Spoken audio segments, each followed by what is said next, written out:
Or had it been Mexico, near the port of Tampico?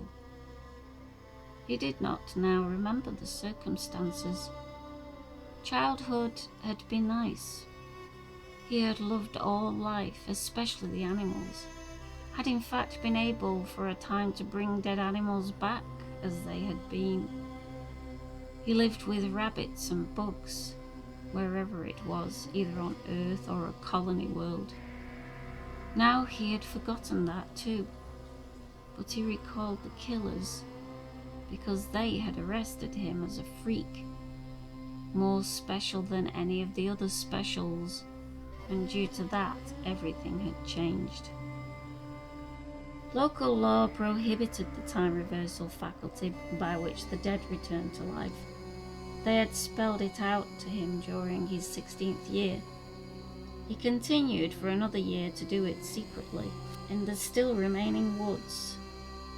But an old woman whom he had never seen or heard of had told. Without his parents' consent, they, the killers, had bombarded the unique nodule which had formed in his brain, had attacked it with radioactive cobalt, and this had plunged him into a different world, one whose existence he had never suspected. It had been a pit of corpses and dead bones, and he had struggled for years to get up from it. The donkey, and especially the toad, the creatures most important to him, had vanished, had become extinct. Only rotting fragments, an eyeless head here, part of a hand there remained. At last a bird which had come there to die told him where he was. He had sunk down into the tomb world.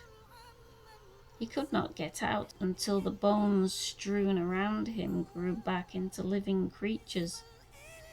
He had become joined to the metabolism of other lives, and until they rose, he could not rise either.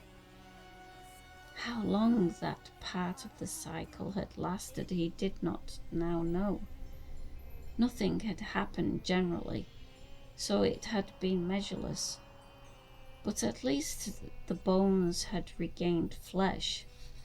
The empty eye pits had filled up, and the new eyes had seen, while meantime the restored beaks and mouths had cackled, barked, and caterwauled. Possibly he had done it. Perhaps the extrasensory node of his brain had finally grown back. Or maybe he hadn't accomplished it. Very likely it could have been a natural process. Anyhow, he was no longer sinking. He had begun to ascend along with the others. Long ago, he had lost sight of them. He found himself evidently climbing alone. But they were there. They still accompanied him. He felt them strangely inside him.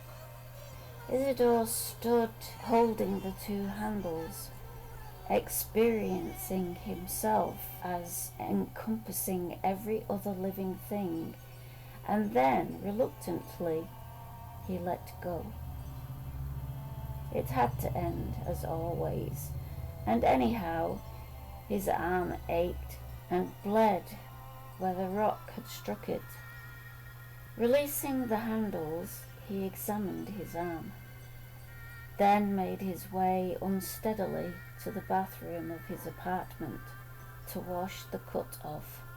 This was not the first wound he had received while in fusion with Mercer, and it probably would not be the last. People, especially elderly ones, had died, particularly later on at the top of the hill when the torment began in earnest. I wonder if I can go through that part again, he said to himself as he swabbed the injury. chance of cardiac arrest be better, he reflected. If I lived in town where those buildings have a doctor standing by with those electric spark machines. Here, alone in this place, it's too risky. But he knew he'd take the risk. He always had before. As did most people, even oldsters who were physically fragile. Using a Kleenex, he dried his damaged arm and heard, muffled and far off, a TV set.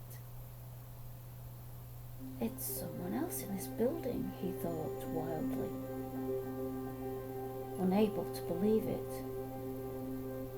Not my TV, that's off.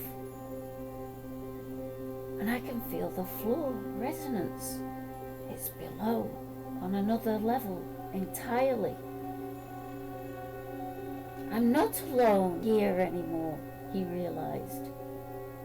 Another resident has moved in, taken one of the abandoned apartments, and close enough for me to hear him.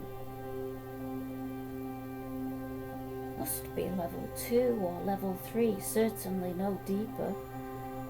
Let's see, he thought rapidly. What do you do when a new resident moves in?